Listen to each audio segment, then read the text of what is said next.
같이 읽습니다. 시작. 또 간음하지 말라 하였다는 것을 너희가 들었으나 나는 너희에게 이르노니 음욕을 품고 여자를 보는 자마다 마음에 이미 간음하였느니라. 만일 네 오른눈이 너로 실족하게 하거든 떼어내버리라. 네 백체 중 하나가 없어지고 온몸이 지옥에 던져지지 않는 것이 유익하며, 또한 만일 내 오른손이 너로 실족하게 하거든 찌어내버리라. 네 백체 중 하나가 없어지고 온몸이 지옥에 던져지지 않는 것이 유익하니라. 또 일러스되 누구든지 아내를 버리려거든 이혼 증서를 줄 것이라 하였으나 나는 너희에게 이르노니 누구든지 음행한 이유 없이 아내를 버리면 이는 그로 간음하게 함이요, 또 누구든지 버림받은 여자에게 장가드는 자도 간음함이니라. 아멘. 오늘 말씀의 제목은 물리적 간음과 마음의 간음입니다. 우리 기독교 역사에 참 길이 이름이 남아있는 한 분이 있습니다. 프란체스코라고 이탈리아 남부에 사시던 분인데 지금으로부터 한 800년 전쯤에 사셨던 분인데 성자라고 성인이라고 이렇게 추앙을 받던 분이고 많은 제자들도 그를 따라서 또 공부를 하고 그랬던 분입니다. 그의 거룩한 성품과 영성은 많은 사람들을 감동을 시켰고 그의 부친이 하여튼 부자였어. 아버지가 부자였고 그도 어릴 때부터 그렇게 부잣집에서 그렇게 호의호식하며 그렇게 살았는데, 그러다가 어느 날 나병 환자를 길거리에서 한번 만나고 나서부터 그의 삶이 이제 변화되게 됩니다.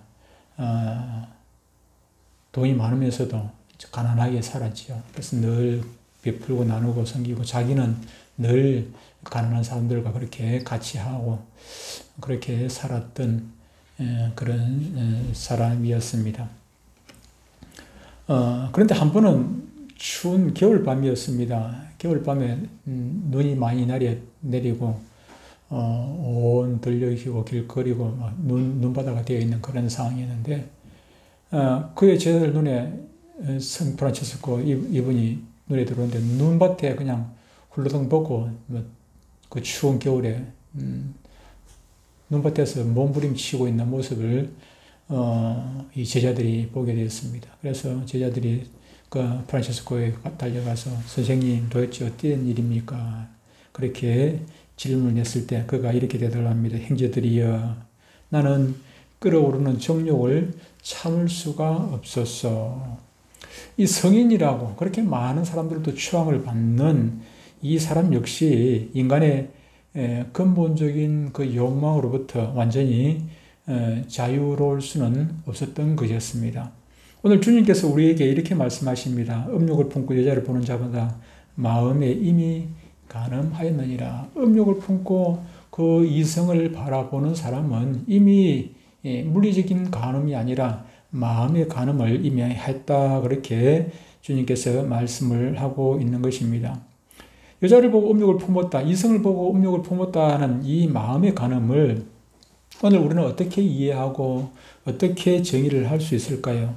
길을 가다가 보면은 예쁜 꽃이 있으면은 우리가 한 번 더 쳐다보게 되지요. 또 마트에 들어가 가지고 이거 살려고 생각하고 들어간 건 아니지만 가다 보면은 또 이것도 보여주고 저것도 보여주고 마음에 드는 것들이 많이 보여집니다. 길거리에 운전을 하고 가다가도 보면은 또 마음에 드는 차가 있죠. 나는 지금 이 차 먹고 있는데 나는 허접한 걸 먹고 있는데 보면 벤츠고 포르쉐고 막 좋은 차들이 요즘 외제차들 참 많이 지나가는 것을 보게 됩니다. 그러고 보면은 사람이기 때문에 또 거기에 대한 그런 욕심들이 생기게 되죠. 마찬가지로 남자가 길을 가다가 이쁜 여자가 스치게 되면은 한 번쯤 더 쳐다보게 되는 것, 그것은 어찌 보면은 당연하다고 할 수도 있을 것입니다.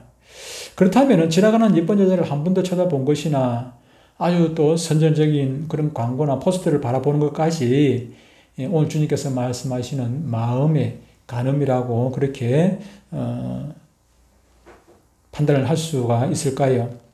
절제라는 단어가 있습니다.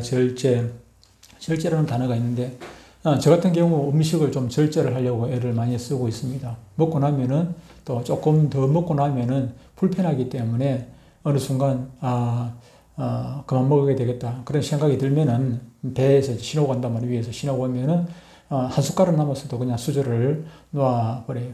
어제 행사가 있어가지고 또 식당에 지금 시간에 몇 사람하고 같이 갔었습니다. 세 사람이 같이 가가지고 부대찌개를 시키고 거기다 라면사리 하나를 더 시켰는데 세 사람이 먹다 보니까 뭐 라면사리는 다 먹었는데 뭐 엄청 많이 남았어요. 많이 남았어요. 사람들이 나뿐만 아니고 절제를 하는 것이죠. 입으로 들어가는 것은 들어갈 수 있지만은 그것이 먹어가지고 별로 덕이 안 되니까 이게 나중에 쓰레기로 가더라도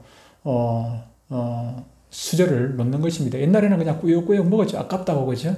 저도 뭐, 밥을 남기는 것을 어릴 때 밥을 남길 밥도, 옛날에는 뭐 남길 밥도 없었지만은 밥을 남기는 것을 그것이 옳은 일이라고 생각을 하지 않고 그렇게 컸어요. 밥 흘리는 것도 다 주워 먹었던 그런 시절이었으니까. 그런데 요즘 들어와가지고 나이가 들면서 그렇다고 자꾸 꾸역꾸역 먹고 나니까 내가 불편하니까 차라리 안 먹는 것 마도 못하다. 더 먹어가지고는. 그래서 먹고 나면 오히려 소화제를 먹어야 되니까 뭐 하려고 그걸 억지로 먹겠습니까? 절제를 하게 되는 것이죠. 사람들은 마음에 있는 대로 갖고 싶다고 해가지고 다 갖는 것은 아니다 말이에요. 길거리 가다 보면은 우리가 뭐 요 공원이라든지 심지어 우리 집 앞에도 보면은 꽃이 있는데 어떤 사람은 보면 그것을 꺾어가는 사람이 있죠. 그지? 어떤 사람은 그 대부분의 사람들은 꺾지 아니하고 그냥 눈으로 즐기고 그냥 눈으로 보고 그냥 이쁘구나 하고 지나가는데 어떤 사람은 그 꺾는 사람이 있든 꺾어서 가져가는 사람이지. 절제가 안 되니까 꺾어가는 거지. 꺾어서 안 되는 줄 알면서도 절제가 안 되니까 꺾어가는 거지. 아까 얘기했다시피 지나가다가 좋은 차가 있으면 프로실 타고 야 멋있네. 나도 하나 사봤어. 그런데 그걸 절제를 합니까 안 합니까? 많은 사람들이 욕심이 나지만은 그러나 내 행편이 안 되니까 그걸 절제를 하는 거예요.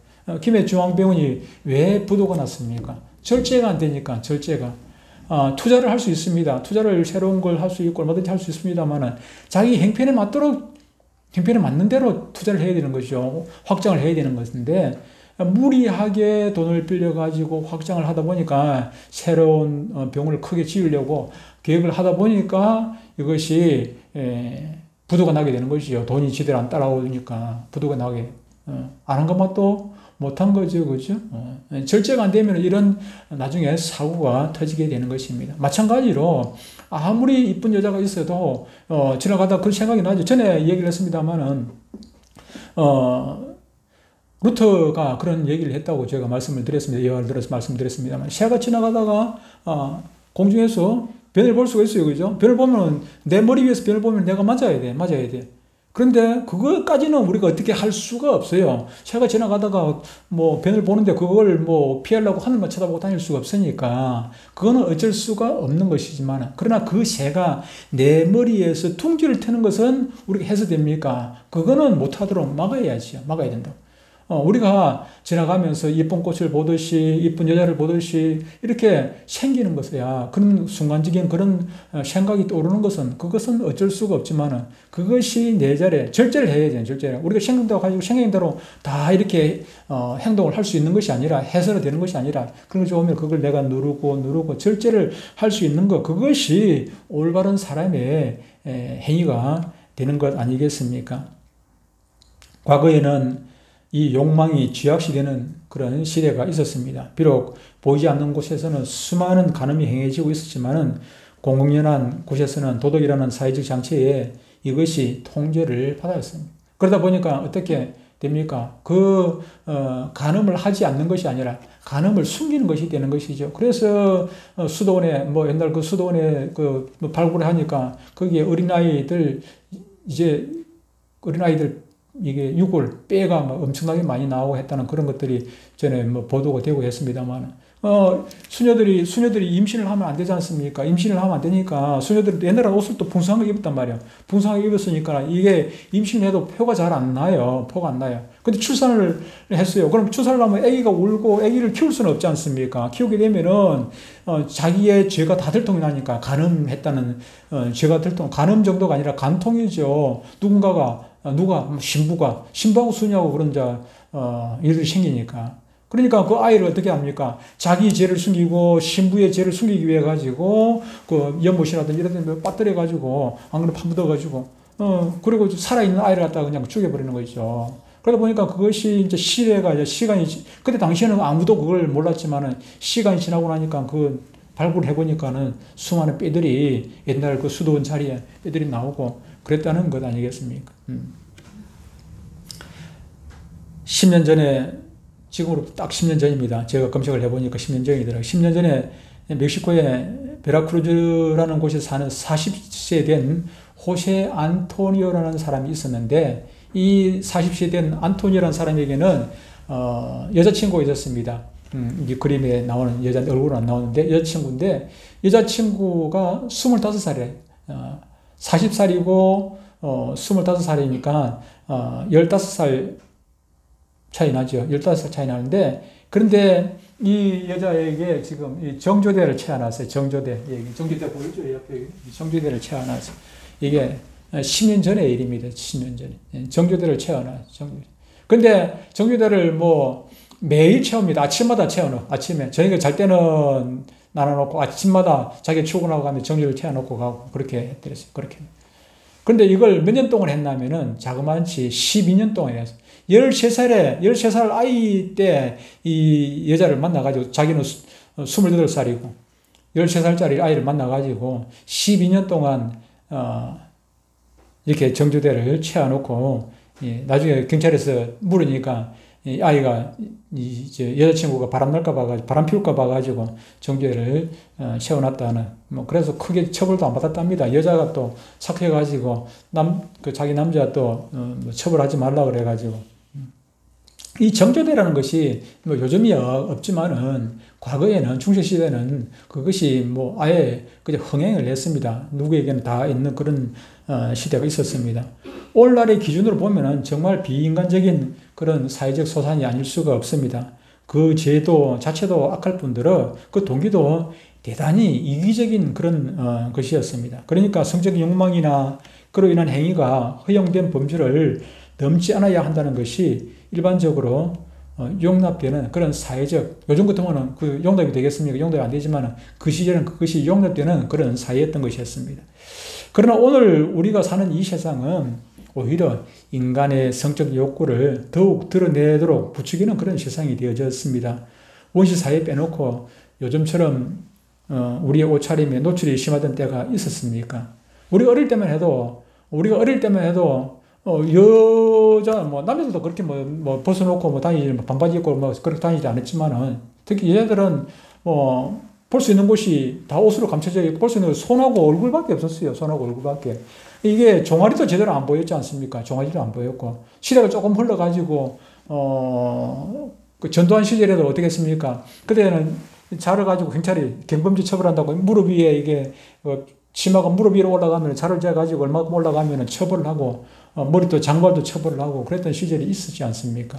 윤복희가 미니스커트 이게 그 전까지만 하더라도 TV에서 나오는 연예인들 빼놓고는 일반적으로는 그 짧은 치마를 입고 다닌다는 그런 것은 오히려 수치였던 그런 시절이었죠. 그죠? 요즘은 그런데 짧은 치마가 아니라 벗었는지 입었는지도 구분이 안 되는 그런 옷을 입고 다니는 그런 시대가 되었지 않습니까? 과거에는 여성들에게 섹시하다 섹시하다는 말을 했다가는 뺨을 맞기 일쑤였지만, 뺨 맞게 되었지만, 요즘에는 오히려 섹시하다는 말이 칭찬으로 들려지는 그런 시대가 되었습니다. 특히 각종 미디어가 대량으로 생산해내는 강렬한 자극들은 그것을 보는 사람들의 감각을 마비시키는 그런 것이 되고 말았습니다. 민망한 말씀이지만 여러분, 이런 세상에서 어떻게 사람들이 마음의 간음을 하지 않고 살 수가 있겠습니까? 마음의 간음을 방지하고 못하게 하는 세상이 아니라 마음의 간음을 더 잘할 수 있도록 도와주고 심지어는 강요하는 그런 세상이 되어버렸습니다. 한 사회의 도덕률이 무너지고 전반적으로 타락이 진행이 되다 보면 마지막으로 가는 길이 폭력 그리고 섹스 그런 것들 아니겠습니까? 이것이 타락의 절정인데 우리가 잘 아는 대로 소돔 고모라가 그렇게 했고 멸망하기 전에 로마 제국이 그랬지 않습니까? 즉 폭력과 섹스의 타락 정도는 그 사회의 위험 수위를 말해주는 것입니다.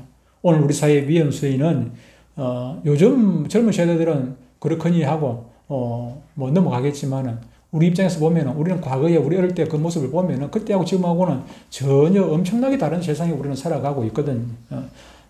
우리가 볼 때는 기성세대가 볼 때는 참으로 심각한 그런 수준이라고 할 수밖에 없습니다. 그렇다고 해서 우리가 이 사회를 탓하고 우리의 제약이 이 세상이 그렇게 밖에 변해졌으니까 어쩔 수 없지 않느냐. 그래서 우리가 짓는 죄들을 변명하고 우리 제약들이 면제받을 수 있는 것이냐 하면은 결코 그런 것은 아닙니다. 아무리 옆에서 꼬드기고 유혹을 했을 망정 그것을 당하는 범한 당사자는 바로 자신이기 때문입니다. 아담과 하와가 변명을 하게 되지요. 하나님께서 아담에게 왜 선악과 따먹으냐. 그러니까는 아담은 변명을 합니다. 하나님께서 주신 그 여자 하와가 나에게 먹으라고 해서 내가 선악과를 먹었습니다. 그거 변명이 통합니까? 하나님 앞에. 하나님께서 그것을 변명을 듣지 아니하시고 인정하지 아니하시고 아담에게 저주를 내리시게 됩니다. 하와에게 묻습니다. 왜 네가 선악과 따먹느냐? 따먹고 네 남편에게 주었느냐?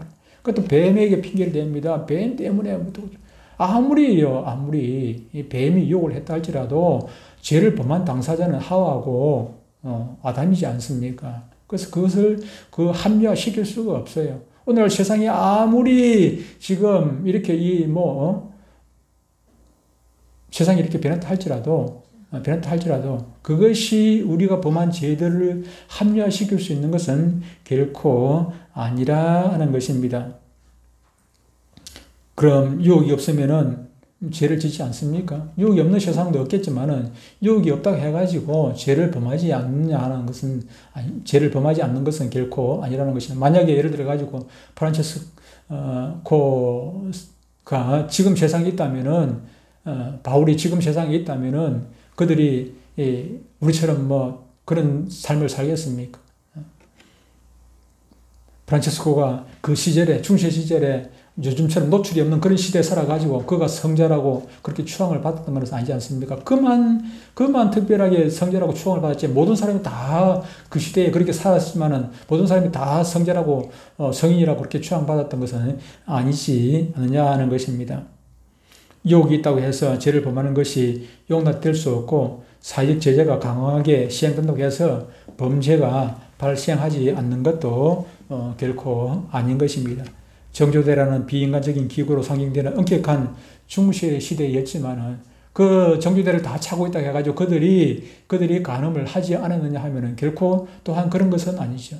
다 대부분의 여성들이 정조대를 하고 있다 할지라도 그들에게 돈 있는 사람들에게는 그것은 아무런 소용이 없어요. 요즘도 마찬가지입니다. 법을 엄격하게 만들고 이렇게 해놓으면은 그것을 법을 교모하게 피해 나가는 사람들이 있지요. 그걸 역이용해가지고 또 그것을 가지고 하는 사람들이 있기도 하고. 마찬가지로 어제 당시에 정조대를 다 여성들이 차고 있다 할지라도 돈 있는 사람들은 그것을 피해 나가지고 다 열쇠를 어떻게 해서든 열쇠를 만들어가지고 열쇠를 복사를 하고 만들어가지고 남자들은 남자들대로 또 간음을 하고 기부인들은 기부인대로 자기 남편보다 더 힘있고 더 좋은 또 남자들하고 또 간음을 하게 되고 정말로 무질서한 그런 정대가 아무런 상관이 없이 그렇게 무질서한 그런 섹스가 난무하던 그런 시대가 그 시대에 있던 것 아니겠습니까? 예수님 지금 이 말씀을 하고 계시는 현장을 보면은 오늘 본문에 말씀 있는 대로 이 시대에도 어떻게 했습니까? 이 시대에 그게 뭐 법이 뭐 엄하지 않아 가지고 그렇게 했습니까? 요즘처럼 노출이 심해 가지고 그들이 뭐 간음을 했습니까? 그때 당시에는 어떻게 했습니까? 전부 다 옷을 함부로 벗을 수도 없는 벗는 것이 수치였던 그런 시절 아니겠습니까? 거기다가 법도 얼마나 엄했습니까? 간음하다가 현장에서 붙들리면 어떻게 했습니까? 돌로 쳐 죽였으면 돌로 전부 다 한두 사람이 아니고 마을 사람들이 나 모여가지고 그냥 가늠하면 돌로 쳐 죽이기도 하고 또 심할 경우에는 뭐 하행을 시키기도 하고 그런 시절인데 그렇다고 해가지고 간음을 하지 않느냐 하면은 그렇지 않았다는 것입니다. 물론 그렇게 엄하게 하면은 물리적인 간음이 조금 줄어들 수는 있겠지요. 그러나 마음의 간음은 율법과 도덕의 시험과는 전혀 별개로 얼마든지 행해질 수가 있었고 주님은 물리적인 간음을 행하지 않았기 때문에 스스로 어렵다고 생각하는 사람들, 바리새인들, 서기관들, 그들의 위선을 지금 폭로를 하고 계시는 것입니다. 프란체스코는 물리적인 간음을 범하지 않았습니다. 그리고 마음의 간음을 범한 것도 보통 사람들보다는 훨씬 더 적지 않았겠습니까? 그럼에도 불구하고 그는 그것 때문에 고통스러워하고 괴로워하고 가슴을 치고 울부짖고 눈밭에서 뒹굴고 그렇게 했던 것입니다. 물리적인 간음을 저지르지 않았다는 것을 앞세우며 속마음을 감추고 의로운 채 하는 사람들과 다른 점, 프란체스코와 다른 점이 바로 그것이었다는 것입니다. 그가 성인이라고 불릴 수 있었던 것은 유혹이 적었던 중세 시대에 살았기 때문이 아니라 바로 자신의 죄악과 부끄러운 그 모습을 슬퍼하고 괴로워하고 그것을 이기기 위해서 힘써 고통스럽게 싸웠다 하는 것입니다. 주님께서 우리가 말씀을 들었습니다만은 팔복에서 말씀을 들었습니다만은 애통하는 자가 복이 있다고 하신 그 말씀이 바로 그런 것 아니겠습니까? 왜 애통합니까? 자신의 죄악 때문에, 자신의 나약함 때문에, 자신 마음속에 있는 그런 죄악 때문에 괴로워하고 힘들어하고 애통해하고 눈물로 고통스러워하는 것. 그런 자가 우리 주님께서는 복이 있다고 하시는 것입니다. 죄가 없는 사람이 복이 있는 것이 아니라 지은 죄 때문에, 가진 죄 때문에, 마음의 죄 때문에 고통스러워하고 슬퍼하는 사람, 그 사람이 복이 있는 것이죠. 죄가 없는 사람 누가 있겠습니까? 우리 가운데 마음의 살인이나 마음의 간음으로부터 자유로울 사람이 누가 있겠습니까? 아무도 없습니다. 단지 차이가 있다면은 보이지 않는 곳에서 그것을 즐기거나 그런 사람이 있고 반대로 그것 때문에 괴로워하고 억스텐처럼 고통스러워하는 사람이 있을 뿐입니다. 그것이 바리새인과 프란체스코의 차이였습니다. 회칠한 무덤이라고 책망을 받는 사람과 성이라고称을 받는 사람의 차이인 것입니다. 그렇다면 우리 자신도 억제할 수 없고 통제할 수 없는 죄악의 근원이 우리 속에 내재하고 있다면 우리는 어떻게 해야 하는 것입니까? 여기서 주님은 답을 주십니다. 차라리 어떻게 하라는 것입니까? 눈 때문에 죄를 진다면 그 눈을 뽑아버리라고 말씀합니다. 손 때문에 죄를 진다면 그 손을 잘라버리라고 말씀을 하는 것입니다. 왜 그렇습니까? 그 눈 때문에 눈 가지고 눈 안 빼고 그냥 정상적인 사람으로서 지옥 가는 것보다는 차라리 눈 빼버리고 장애인으로서 천국 가는 것이 낫다고 말씀하시는 것입니다. 손 잘라버리고 천국 가는 것이 두 손 가지고 지옥 가는 것보다, 지옥불에 들어가는 것보다 낫다고 오늘 주님께서는 우리에게 말씀을 하시는 것입니다. 이처럼 우리 속에 내재된 죄악된 성품과 싸운다는 것이 결코 쉬운 것은 아닙니다. 대충 하고 넘어갈 수 있는 상황이 아닙니다. 대충 하고 넘어갈 수 있는 상황 같으면은 프란체스코가 그렇게 눈밭에서 뒹굴며 괴로워했겠습니까? 그저 적당한 상식 가지고 해결할 수 있는 문제는 결코 아니라는 사실입니다. 우리가 존경하고 우리의 삶의 표상으로 삶을 삼을 만한 분이 바로 사도 바울 아니겠습니까? 로마서 7장에 보면은 그가 이렇게 고백을 합니다. 7장 21절로 24절에 보면은 그러므로 내가 한 법을 깨달았노니 그 선을 행하기 원하는 나에게 악이 함께 있는 것이로다. 내 속사람으로는 하나님의 법을 즐거워하되 속사람으로 하나님의 법을 즐거워하는 하나님의 법을 지키는 것을 기뻐하고 즐거워하는데 또 내 지식 속에 같은 내 지체 속에 또 다른 법이 내 마음의 법과 싸우고 내 지체 속에 있는 죄의 법으로 나를 사로잡는 보다. 죄의 죄의 법으로 나를 사로잡는 것을 그러니까 죄의 법이 자기가 바르게 살려는 선을 행하려는 그것을 이기는 것입니다. 이겨버리는 것이죠. 그러면은 선을 행하고 싶은데 선을 행할 수 있습니까? 선을 행하고 싶지만 선을 행할 수가 없는 것이죠. 죄의 법이 자기를 사로잡았으니까. 그래서 어떻게 합니까? 24절에 보면 오호라 나는 공고한 사람이라. 가슴을 치는 거예요. 공고한 사람이다. 이 사망의 몸에서 누가 나를 건져내랴. 누가? 바울이 이런 고백을 한 것입니다. 여러분 사도 바울 같은 이가 이렇게 탄식을 했다면은 어스틴이 아니고 프란체스코 같은 이가 그렇게 눈밭에서 뒹굴며 그렇게 탄식을 했다면, 괴로워했다면은 하물며 저와 여러분이겠습니까? 우리가 어떻게 눈을 감는 그 순간까지 우리는 마음의 죄를 짓지 않고 살 수가 있겠는가 하는 것입니다. 바울은 어떻게 고백을 합니까? 나는 날마다 죽는다. 그렇게 날마다. 왜? 이것 때문에 괴로워서 날마다 죽는다. 자신의 욕망과 제약된 성품에 대해서 날마다 죽지 않냐면은 마음의 살인, 마음의 간음을 피할 길이 없다는 것입니다. 죽지 아니하고서는 피할 길이 없다고 바울은 고백을 합니다. 그래서 나는 날마다 죽노라 고백을 하는 것입니다. 한 번 죽는 것으로 끝나는 것이 아니라 날마다 죽어야 되는 것입니다. 날마다 죽어야 됩니다.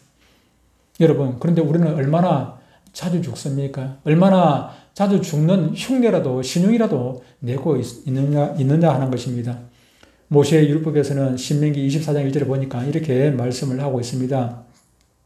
사람이 아내를 맞이하여 데려온 후에 그에게 수치되는 일이 있음을 발견하고 그를 기뻐하지 아니하면 이혼 증서를 써서 그의 손에 주고 그를 자기 집에서 내보낼 것이요. 그랬습니다.